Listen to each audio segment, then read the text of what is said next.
Welcome to physics D code. आज से हम क्लास 12 का एक बहुत इंपॉर्टेंट चैप्टर इलेक्ट्रोमैग्नेटिक इंडक्शन शुरू कर रहे हैं और इसमें हमारा पहला टॉपिक है मैग्नेटिक फ्लक्स। तो स्टूडेंट्स, अगर हम किसी क्लोज लूप को, this is close loop circular ring, अगर हम किसी क्लोज लूप को एक्सटर्नल मैग्नेटिक फील्ड में रखते हैं, लाइक ये हमने मैग्नेट रखी हुई है इधर पे, इस मैग्नेट की वजह से ये जो लूप है this is in the magnetic field of this magnet. तो इस लूप से कुछ मैग्नेटिक फील्ड लाइंस क्रॉस कर रही हैं या कुछ मैग्नेटिक फील्ड लाइंस इस लूप को इंटरसेक्ट कर रही हैं। तो मैग्नेटिक फ्लक्स से हमें पता लगता है कितनी मैग्नेटिक फील्ड लाइंस इस सरफेस को नॉर्मली क्रॉस कर रही हैं। It is the measure of total number of magnetic field lines crossing a surface normally. अब इधर अगर हम देखें, हमने दो केस बना रखे हैं। This is first case. इसमें देखेंगे तो जितनी भी मैग्नेटिक फील्ड लाइंस है, ये जो ब्लैक से हमने बना रखी है, these are magnetic field lines. जितनी भी मैग्नेटिक फील्ड लाइंस है they all are perpendicular to the loop.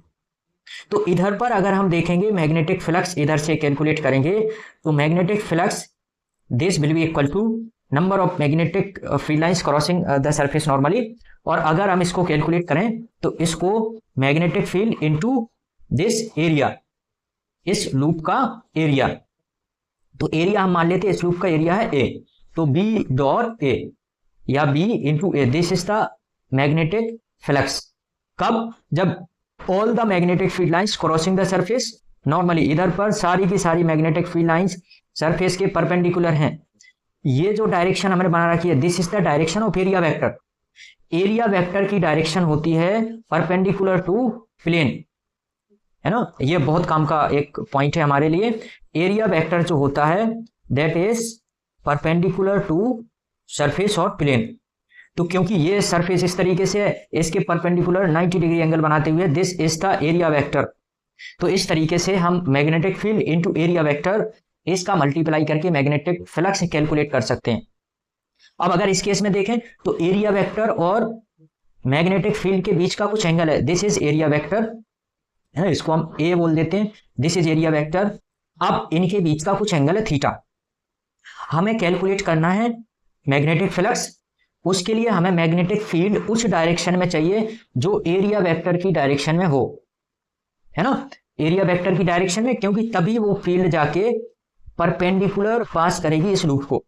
तो इस फील्ड के हम दो कंपोनेंट कर सकते हैं, एक इस तरफ आएगा बी कॉस थीटा और एक इसके परपेंडिकुलर इस तरीके से आएगा बी साइन थीटा। अब स्टूडेंट्स, हमें कौन सा मैग्नेटिक फील्ड का कंपोनेंट चाहिए जो एरिया वेक्टर की डायरेक्शन में हो। तो इधर पर हम निकाल सकते हैं जो मैग्नेटिक फ्लक्स होगा in this case this will be equal to A into magnetic field का कंपोनेंट बी कॉस थीटा, और इसको हम लिख सकते हैं B into A cos theta, और this is equal to B dot A. तो this is the dot product of magnetic field and area vector. अच्छा, ये डॉट प्रोडक्ट है तो इसका जो क्वांटिटी होगा नेचर दैट इज स्केलर। तो magnetic flux is a scalar quantity.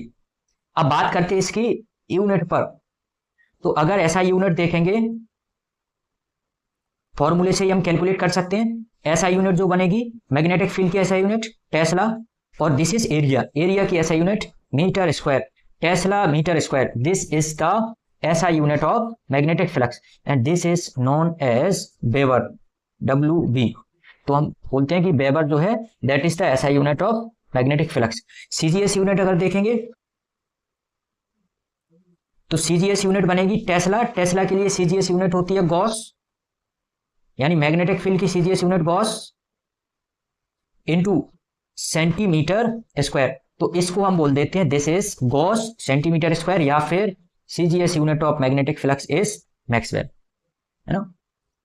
अब अगर हम देखें तो 1 टेस्ला जो होता है that is equal to 10⁴ gauss, and 1 metre square this is equal to 10⁴ centimetre square.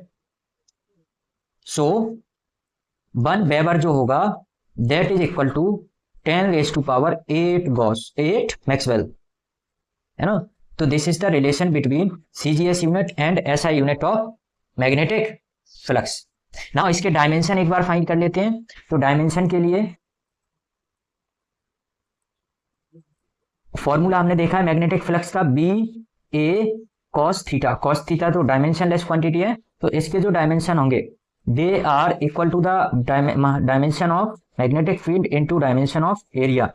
अब एरिया के डायमेंशन तो हमें पता होते हैं, एल की पावर 2, बट मैग्नेटिक फील्ड के डायमेंशन इन जनरल हमें याद नहीं होते। तो इसका तरीका होता है, फोर्स हमने कैलकुलेट किया है करंट कैरिंग कंडक्टर पर F equal to I L B sine theta, पिछले चैप्टर में moving charge and magnetism, and from here magnetic field is equal to F upon I L B और जो है sine theta. Now dimension force के सबको याद होते हैं, फोर्स के डायमेंशन होंगे एम एल टी माइनस 2 और upon I, this is current, इसका डायमेंशन ए एम्पियर, तो इसका डायमेंशन ए इंटू लेंथ, इसका डायमेंशन एल, और इधर से एल की पावर 0 हो जाएगी, तो मैग्नेटिक फील्ड के डायमेंशन बचेंगे एम टी माइनस 2 ए माइनस 1, है ना। और इसको हम रीअरेंज करेंगे तो ये हमारे पास आएगा m1 l2 t minus 2 a minus 1, these are the dimensions of magnetic flux. तो स्टूडेंट्स हमने मैग्नेटिक फ्लक्स समझ लिया। अब इससे इंपॉर्टेंट एक लॉ जो होता है गॉस लॉ ऑफ मैग्नेटिज्म।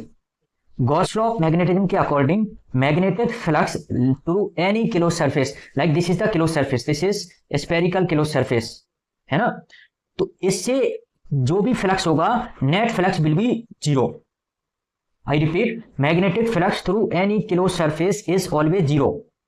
किसी भी क्लोज सरफेस से, लाइक स्फीयर, उसके अंदर अगर हम जो है मैग्नेटिक फ्लक्स देखेंगे दिस विल बी 0, या क्यूब, एक क्यूब जो कि क्लोज सरफेस बनाता है उससे मैग्नेटिक फ्लक्स देखेंगे तो दैट विल आल्सो बी 0। इसके सिग्निफिकेंस, तो सबसे बड़ा सिग्निफिकेंट ये है कि जो मैग्नेटिक मोनोपोल होता है दैट डज नॉट एग्जिस्ट, यानी मोनोपोल ऑफ अ मैग्नेट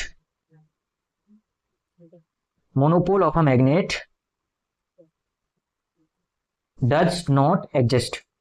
तो this is the one significance. Monopole exist नहीं करेगा तो हमें पता है मैग्नेट के आउटसाइड साउथ की तरफ एंटर करती है मैग्नेटिक फील्ड लाइंस इस तरीके से, और नॉर्थ से बाहर निकलती है।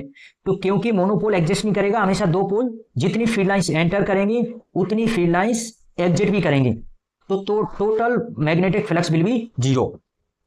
अनदर इंपोर्टेंस इज की और significance of this law is कि magnetic field lines form close loop.